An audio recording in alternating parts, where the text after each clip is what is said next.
Hi, welcome to this episode of Gridiron TV. I'm your host, Stuart Young, and again I'm joined by Alan Price. And on tonight's show, we're going to be talking about all the quarter-final games from all the divisions. Yeah, and then we're also going to give a preview for the semi-finals coming up this weekend. So don't go away, we'll be right back.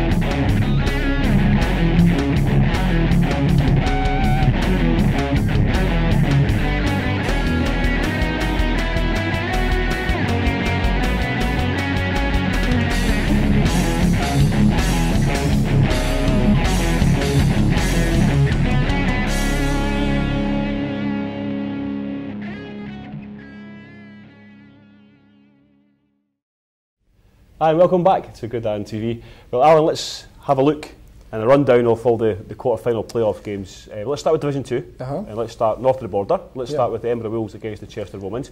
We were both at the game, and what a game it was, wasn't it? Yeah, apart from the weather, of course. A few games this year have been called off for bad weather. We experienced some of it up there, torrential downpours, but game still went ahead. A few people predicting Chester to win that one, but it was kind of tough at first, a good battle in the rain, but eventually Edinburgh came through, kind of overpowered them in the second half, a couple of interception returns, as well as some good ground attacks from the running back. So 36-6 was the final score, so they go through the semis. And it was certainly good, and it's not very easy for teams to travel from 5:30 in the morning to get up to Edinburgh for a 1:30 kick-off. And we know credit to Chester that they gave it everything they had, and they certainly did no discredit to their division.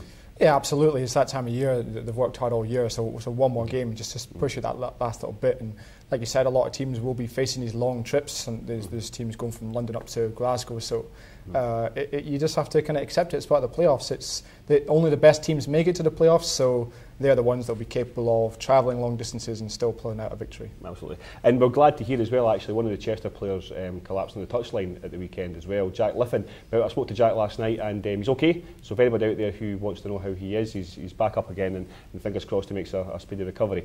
Absolutely. We should also actually pass on a message to Edinburgh's James Foster, one of the running backs who kind of took a bit of a turn for the worse overnight. He's now in hospital. He's just gone through some surgery, so we wish him well, and I'm sure the team are going to visit him and looking after him, but he'll be back up soon enough once he's had time to rest and get any treatment that's necessary. Good. Let's talk Sheffield, Clyde Valley Hawks. Yeah. Sheffield have always had an excellent offensive game all season, with a playing a double wing and a strong run game. Going up against a good defensive side in Clyde Valley, we thought it was going to be a lot closer than it actually turned out to be. Yeah, the reports from the game say it was very hard-hitting affair, so we know Clyde Valley to be a very physical side. They'll be coming up against a team that they're facing completely different offence in that double wing. Turned out 42 points to 7 to Sheffield, so again they progress as another semi-finalist. But like you said, it's closer than a lot of other games that Sheffield have in the sort of 70s and 80s, but it was 28-0 at half-time, so not too bad for them, but they kept the momentum going and managed to get quite a healthy score on them in the end. And they did, and I think people predicted a win, but not as convincingly. But so congratulations to Sheffield as well for making it through to the semi-finals. Let's go further south now. We had the MK Pathfinders against the Oxford Saints. Yep. So travelling west for the Pathfinders to face the number one from Division 2 West. Not as bad a road trip, but still a road trip nonetheless. And as we heard from Callum Buchan last week, it's all about that distance and that travelling that can really affect you. So home field advantage is key. But to the credit of the Pathfinders, they managed to overcome that and to put on a good score. It was 42-24 in the end. So again, as with all the scores from Division 2 this week, very high scoring. So we keep that momentum going from the regular season. They're just putting a lot of points on the board. And the games just aren't disappointing, are they? You wouldn't expect that at this stage of the season. You expect it maybe be a wee bit closer, but not as convincing for some games. In playoffs, you always tend to see either maybe one score in it, like a 7-6 or something, or you see a 50-45, but it always tends to be fairly close since the teams are so good and haven't reached that stage. Yeah. Well, let's move on to the MK Pathfinders Division 2 East. rivals. The Saxons were playing at the weekend again against the Cornish Sharks. Cornish Sharks we spoke about last week, who managed to make it back into the playoffs. But Saxons, predictable win, really? Yeah, they had the first quarterfinal of 2012. They played on a Saturday, 33-6 winners there. So for all the joy I'm sure that the Cornish players had in getting into the finals, it was a bit of a tough day for them. So a lot of people are expecting Peterborough to go all the way, and they've showed it throughout their games. And again, another comfortable victory for them. Absolutely. I mean, they were 10-0 in the regular season. And we spoke about the MK Pathfinders. The MK Pathfinders only lost to the Saxons last year. We've got Willie White on the phone at the moment. Willie, thanks for joining us on Gridiron TV. No problem. It's a pleasure as always. So first of all, let me start off with congratulations. You had a fairly comfortable win to take you into the semi-finals. Was it a comfortable match? Yes, it was. We had sort of ended up getting some game film and doing a bit of homework on the Cornish Sharks. So yeah, it was good. We were prepared. We went through all the stuff we wanted to do, and I got everybody ready, and the game plan worked a treat actually. So it was really good. How was it facing a team outside of the Division 2 East for the first time this season? It was different. I mean, but you know, from all the stuff we sort of saw, I think what I've sort of worked out, and I suppose there's no sort of bad reflection on the West, is that they don't pass a lot. They're more run heavy, which is what we found. So for us, it sort of worked to our benefit, because I think they do one pass the whole game. So it's pretty easy to really sort of home down on the defense on what we're going to do. So it wasn't really, you know, a shock from what we got, because like I said, they came out and it was mainly run. Well, it was all run. So they were 99% run and 1% pass. Okay, so a little bit different from what you're used to, and this is the first time the team's been back in action. You had a couple of games at the end of the regular season cancelled, so you guys. They weren't rusty at all going back into this game, were they? No, the guys, believe it or not, they were actually itching to hit somebody. So it's been sort of hard to sort of contain them, because we had one sort of kid at practice. I thought, well, you know what, and that got quite heated. It was we had an offense versus defensive battle, and it got quite heated. So I had to sort of back the guys off a little bit. So it was quite difficult, really. Okay, so that obviously sets them up well for your semi-final match. The third time this season you're facing 2-0 in the race. Do you think you can make it a third? Yeah, it's a big rivalry. We have a real heated sort of rivalry, because obviously I've got a few American guys on the squad. MK have got a few American guys. Obviously their starting quarterback, Mike Keogh, is American. He sort of gets to my guys and sort of winds them up a little bit on base, you know, and they come back to me and they're just itching to go. I think everybody's itching to go. I'm itching to go. Everybody's ready to play. So you know, it's a big rivalry between us two. So you know, we're itching. They were sort of jaw-jacking a little bit before. Beat you guys. We're gonna beat you guys. So my guys are itching. Everybody's raring to go. You know, the Saxons are on the verge of something big. You know, they've never made it past this round. You know, so it's a big game, really big game for both clubs. Excellent. And everyone on the team's doing okay? No injury worries, are there? Yeah, no, we got everybody healthy. It's the first time all season I've actually, other than the first game of the season, that I've had 50+ guys actually healthy, and I'm actually having problems picking which starting team I'm going to start.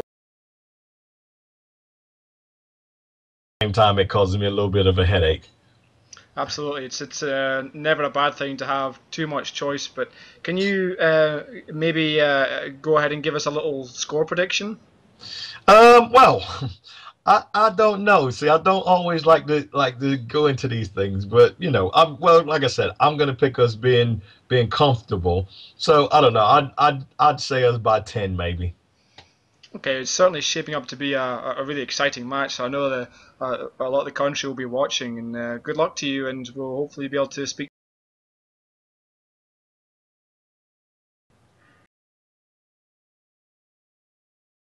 A big thank you to Willie White there from the Peterborough Saxons. Well, Alan, let's move on to Division 1. Let's go to the Lancashire Wolverines we're playing at the weekend. Do you want to tell us a bit more about that result? Yeah, so that was a home game for them against the Sussex Thunder. Sussex choosing to travel up early and getting plenty of rest before the game, and it looked to have paid off. It was a very close match. It was 20-14 in the end. So Sussex go through. Lancashire had their last game of the year now, but by all accounts, it was a very tough and evenly matched game. And we also see the Nottingham Caesars have crashed out of the playoffs, unfortunately, again. So, how did that one go? That one wasn't so close. It was 39 points to 7. So I think Berkshire had that one comfortably for most of the match. They took the lead. Nottingham got one back, but then Berkshire just kept pushing, getting more scores. So Nottingham had a very impressive start to the year. Really shot up the rankings, but it's come to an end now. So they'll have time to go over the season, review everything, make any changes, and get back into training at some point and get going for next year. Again, fantastic result for them on the road. It's a long distance to travel, obviously. Yeah, so congratulations to them. And speaking of Sussex, we managed to catch up with Coach Ellis from the Thunder. Coach, thanks for joining us. Thank you very much for having me. Let's start off with a little congratulations. First of all, for making it through to the playoffs, and then secondly, for your victory over the weekend. Can you tell us how the game went? The game was very tough. The Lancashire Wolverines are a very good team, and they continued to fight all the way to the end of the game. I mean, they were a really tough team. We've had some problems during the year. We had a 7-game run which we picked up a number of injuries, and thankfully by the weekend I'd started to get those guys back from injury. So the team that I took to Lancashire was considerably better than the team that I had to play with in the last few games of the season. Yeah, it's good to hear that your guys are recovered now, and it's kind of worked out in a way that you've been able to get other guys in the team time on the field to play and build up their experience, and then have your other guys returning. Yeah, we're very lucky this year. We have had quite a lot of depth in our team, and obviously from sort of the middle of the season, some of those guys were starting to get some playing time, but we were genuinely really struggling with the last 2 games. East Kent Mavericks away and South Wales Warriors away. But as I said, thankfully that some of those guys are now starting to return. We're not at full strength yet, but we are considerably stronger now than we have been for most of the season. So obviously that helped us when we went to Lancashire, and thankfully, fingers crossed, we will be in a strong position to make a run for this coming semi-final. Yeah, you mentioned the Mavericks there. You've had a couple of fairly close encounters with them, both but losing unfortunately for yourselves. But how do you see this game coming up? Do you think you can turn the tables and make it past them? I think we'll be more competitive this time. When we played them at home early on in the season, my quarterback was unavailable. My starting quarterback was unavailable, which kind of stalled my offense. And then for the game a couple of weeks ago when we played the Mavericks away, I had a number of key defensive players missing. And you either have to stop people scoring or you have to be able to score a lot. And on both games, I didn't have the ability to do either. I couldn't score as well as I needed to in the early game. And on the latter game, I couldn't stop them scoring. We should be more competitive this time. My offense is starting to click and working very well. My defense is starting to come together, and now we have the guys there to be able to slow the Mavericks down. There is no doubt that the Mavericks have definitely put together a good program this year. They are starting to click. They've had a great season. They are they're Southern Conference champions. So not to take anything away from them, they are a considerably stronger team. But I think this Sunday we will match up against them much better. Yeah, we've seen throughout the year that the conference itself has been so tight and so close with teams battling for these top spots. So no doubt it's going to be a very exciting match. So good luck for the weekend, and thanks for joining us on the show. Thank you very much. Hopefully I can talk to you again next week. Certainly.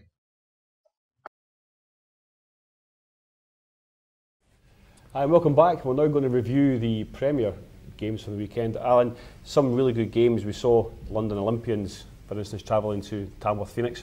And winning that one quite convincingly. Yeah, so it's funny, we mentioned in the past that home field advantage is key for the playoffs, but we've seen a few times when visiting teams have managed to turn it over. So it was 19-14 in the end, so congratulations to the Olympians.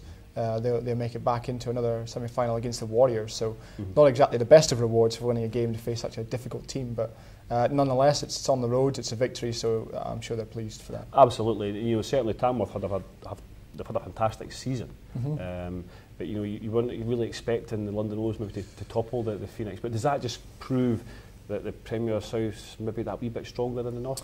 I'm not too sure. Tamworth have been kind of up and down, had good points and bad points, and with only one score in it, it's hard to say that one side was particularly dominant. So maybe if it's 30 points or so, you might suggest that the Southern competition's harder, more difficult than Northern. But I think both teams have had a fairly tough time getting to where they were, so it was always likely to be a pretty even match. Welcome back, and thanks to all our guests for joining us on the show this week. Stuart, let's run through some predictions now for the semi-finals. Again, we'll start with Division 2. So we've seen Edinburgh and Sheffield both victorious, and now it's the Wolves' turn to travel down to face the Predators. And this is going to be a difficult match for Edinburgh, do you think? I think it definitely is, Alan. Beyond a shadow of a doubt, Edinburgh they've got to where they are, and they've had some fantastic results. But they're going up against, as I mentioned earlier in the show, they're going up against a fantastic offensive side and defensive in the shape of Sheffield Predators. The Wolves, I think, history past, they've always found it difficult to try and travel down south to play teams, and my own experience with playing with them as well.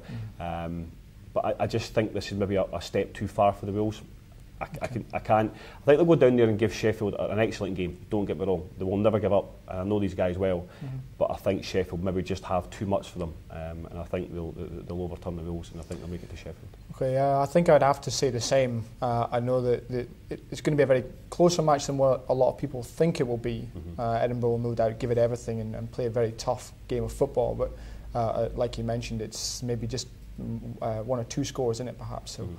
And obviously without their number one running back, James Foster as well. Of course, yeah, that's going to hurt them, of course, and I'm sure he's going to miss being there, getting it all the way up to the semi-finals, but then missing out on the last game or possibly the last two games. But yeah, I would have to agree with you on that one for Sheffield going through. And let's look at the second semi-final then. We'll look at the Saxons against the Pathfinders. Yeah, so this is a third time around. So they've played each other in the regular season, and now they go at it in the penultimate game. I would, to put it short, I would put it to the Saxons again. I think they've just got what it takes. They've both seen each other, so there's no secrets between them. They both know how to play each other. But it looks like the Saxons have got the momentum to take it by maybe one score or perhaps 10 points or so. So it's not a huge margin, but if they can take the lead, I think they'll be able to hold it. I tend to agree with that one, Alan, to be honest. You look at the Saxons, we're 10-0 regular season. They beat the Pathfinders twice. It's only two games the Pathfinders lost, but they're going to be hungry. They're going to want to upset the odds here. A home game for the Saxons. But I just think the Saxons, and what we've seen footage-wise of them this season, I just think they're maybe just that step too good for the Pathfinders. And I think it's probably going to be three scores. Okay. Definitely. So let's move on to Division 1. We've talked about the Sussex Thunder before. They travelled up to Lancashire and came away victorious then, but they've now got another trip to the Mavericks. This one's certainly going to be more difficult for them, though. It is, Alan. It definitely is. The Mavericks are an excellent side. Let's not take it away from them. They're an absolutely brilliant side, really good at home as well. And let's give Thunder the credit as well. They deserve to be where they are. They are a very good side, and what footage we've seen of them, they're certainly a well-organised side, and it's going to be a very, very close game. And I genuinely, normally sometimes at this stage in the season, I tend to say home field advantage is the key. I think the Thunder are going to take this one, Alan, I'll be honest. I'd probably actually suggest the Mavericks. From the film that we've seen with them, they've got a great passing and running attack, but then also a combination to the quarterback can pass and he can run himself. So he's going to make it difficult for Sussex to try and balance their defence to find out where the ball's going. So I'd take them by a score or two. Okay, well let's move on to the last game in Division 1. We've got the West Coast Trojans, who host the Berkshire Renegades. Let's talk about away matches. Yeah, long trip. From Berkshire to Ayrshire. Yeah. How do you think that one's going to go on? Well, the trip, I think, it won't be the deciding factor, but I think the Trojans still have enough offence there and enough momentum. They've been consistent throughout the year, so it's not been kind of, not to put any team down, it's not been anything lucky about it. They've been consistent in their offence and defence, so they've got a good rhythm going, and I think they'll be able to keep that, especially without having to travel half the country. And I spoke to a few of the guys from the Trojans yesterday at the Wolves-Chester game, and having a chat with them about who they're potentially going to meet in the semi-finals. And to be fair, the reaction is we'll play anybody.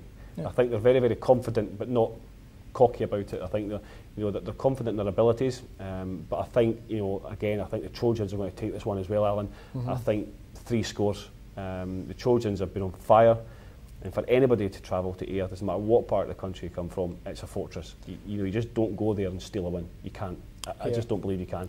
And I think Gary McNay will have that team ready to go. It's going to be a lot about how the visiting team can score points as well. So no doubt the Trojans will get some on the board, but if the other, if you can get points on the board at any point, it gets you off to a good start early in the game.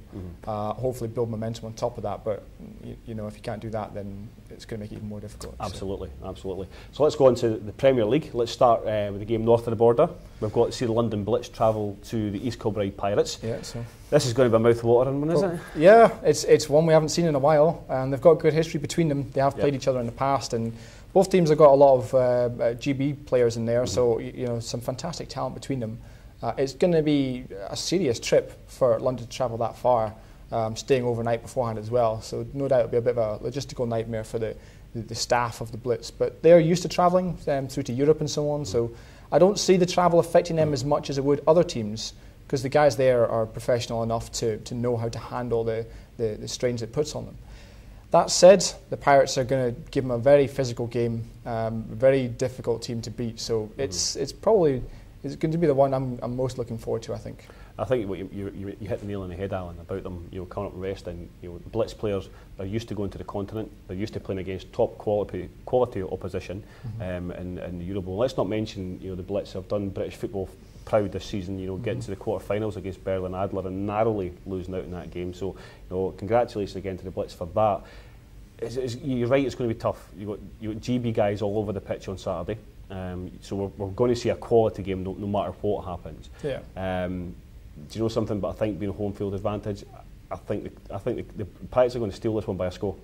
I really think they're going to steal this one by a score. It's funny, my head and my heart are in two different ways. I agree with you in a sense that I think home field will make the difference, but it's just impossible to look past the fact that it's the Blitz. They're a staple of BritBowl.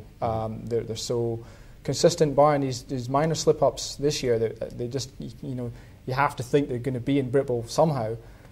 So I would put my head on the line and say East Kilbride by maybe one score, but it could just come down to one play, an interception to change momentum, or a good kick return or something that could cost each team the game.